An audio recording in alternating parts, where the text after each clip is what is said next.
कैसे हैं आप लोग?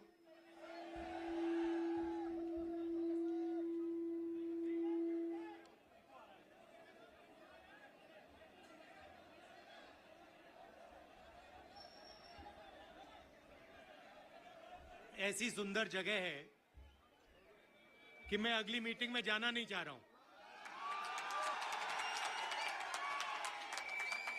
आपने फंसा दिया मुझे लग रहा है कि यहां अगली मीटिंग में ना जाऊं, यहीं आपके साथ 1-2 दिन रहूं।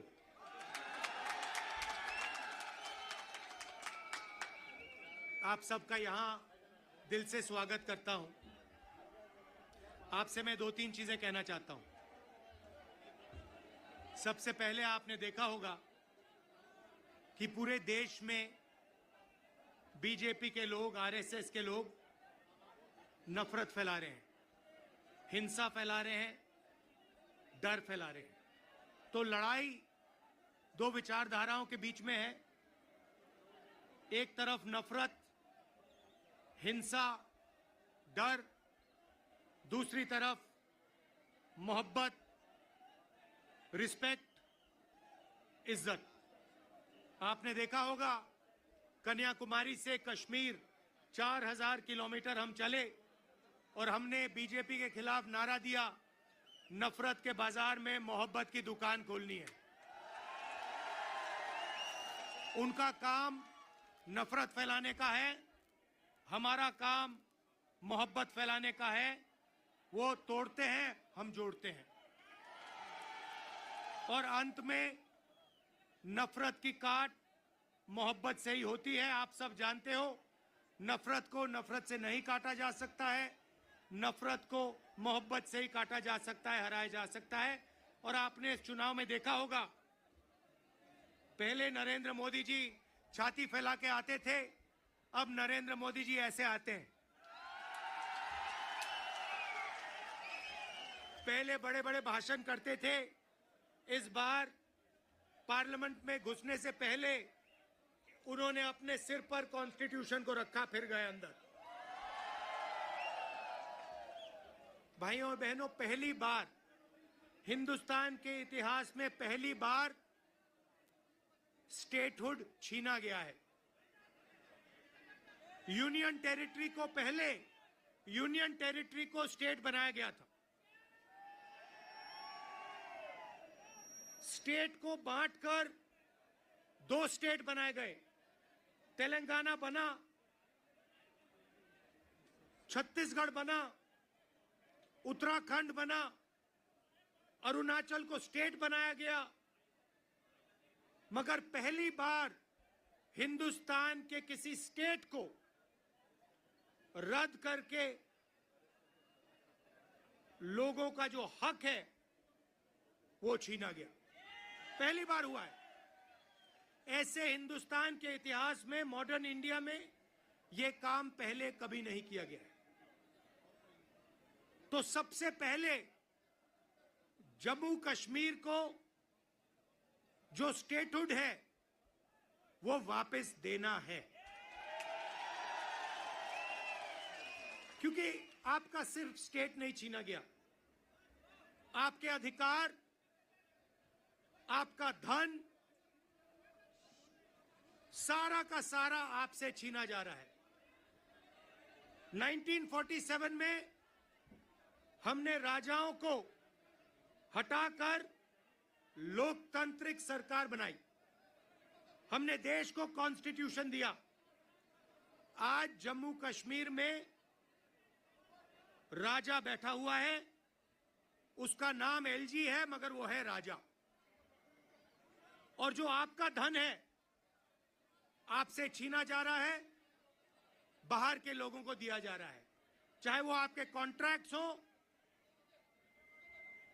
सारा का सारा फायदा बाहर के लोगों को मिल रहा है और जम्मू कश्मीर के लोगों से छीना जा रहा है। तो हमारा पहला कदम जम्मू कश्मीर को स्टेटहुड वापस देने का होगा। हम चाहते थे कि चुनाव से पहले आपको स्टेटहुड मिले और स्टेट बनने के बाद चुनाव हो। बीजेपी ये नहीं चाहती है और उन्होंने कहा है कि पहले चुनाव होगा और उसके बाद स्टेटहुड की बात होगी। और हम कह रहे हैं कुछ भी होगा, जम्मू कश्मीर के लोगों को स्टेटहुड हम दिलवाएंगे। बीजेपी चाहे ना चाहे, इंडिया गठबंधन इतना दबाव डालेगी कि जम्मू कश्मीर के लोगों को स्टेटहुड देना ही होगा।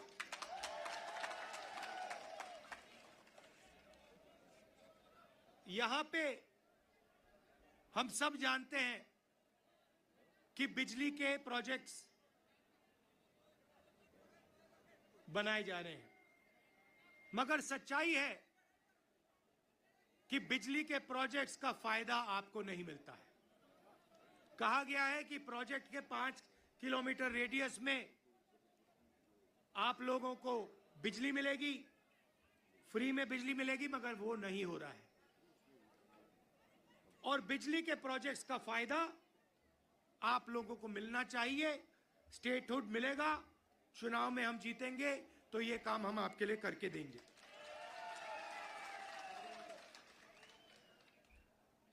आप देश के लोगों को बिजली दे रहे हो और आपके जेब में से बिजली का पैसा लिया जा रहा है, छीना जा रहा है।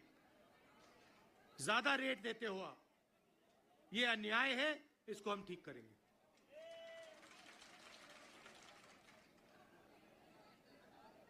भाइयों और बहनों, पूरे देश में नरेंद्र मोदी जी ने बेरोजगारी फैलाई है।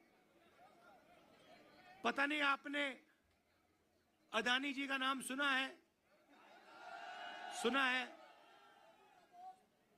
हाँ, मोदी जी के मित्र हैं। पार्लियामेंट में मुझे कहा, आप देखिए, पार्लियामेंट में मुझे कहा कि पार्लियामेंट में मैं अदानी और अंबानी का नाम नहीं ले सकता। तो मैंने कहा ठीक है, नाम नहीं ले सकता तो कुछ तो कहना पड़ेगा। तो A1 A2 नाम दिया मैंने उनको।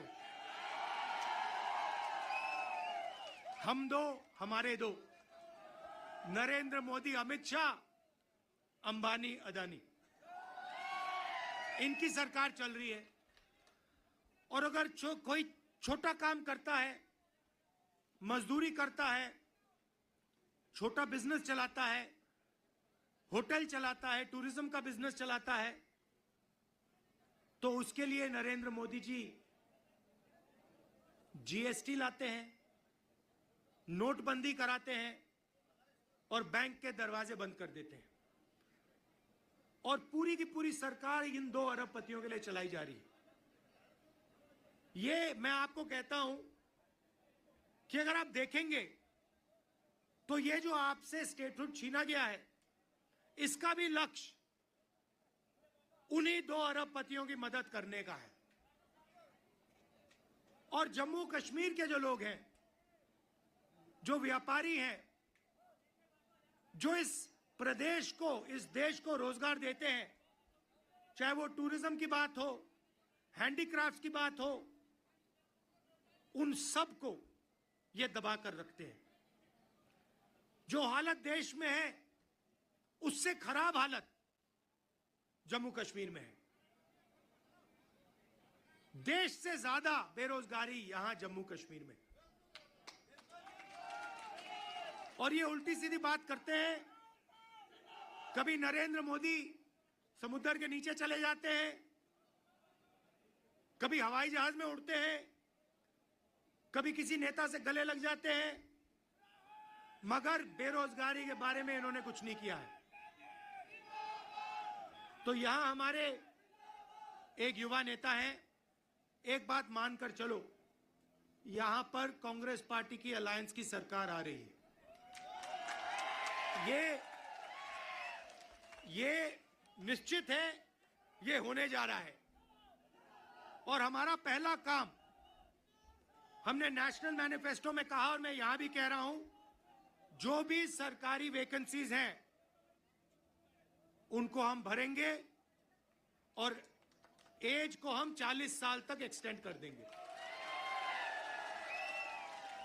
जो डेली वेज का काम करते हैं उनको हम रेगुलराइज करेंगे, परमानेंट करेंगे और उनकी जो आमदनी है उसको हम बढ़ाएंगे।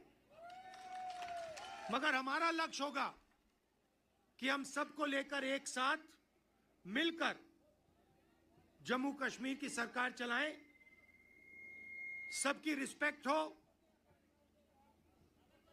सबको एक साथ लेकर हम चलें। और जैसे मैंने देश में वहां बाकी देश में कहा, भारत जोड़ो यात्रा में हर स्टेट में कहा, नफरत को मिटाना है। जहां भी ये नफरत की दुकान खोलेंगे, जहां भी ये नफरत फैलाएंगे, वहां हम मोहब्बत की दुकान खोलेंगे। आखिरी बात मैं आपसे कहना चाहता हूं, इतनी सुंदर जगह है, चुनाव के बाद मुझे यहां आना पड़ेगा। और ये जो आपने वकार जी कर्रा साहब, ये आपने जो मेरा 45 मिनट का प्रोग्राम यहां बनाया है, ये आपने मुझे ठग लिया। यहां पे कम से कम 1 दिन, 2 दिन, 3 दिन का प्रोग्राम बनना चाहिए। मुझे ऐसी जगह देखने को नहीं मिलती है। ऐसे प्यारे लोग कम से कम यहां मुझे 2-3 दिन के लिए लाइए और यहां घुमाइए।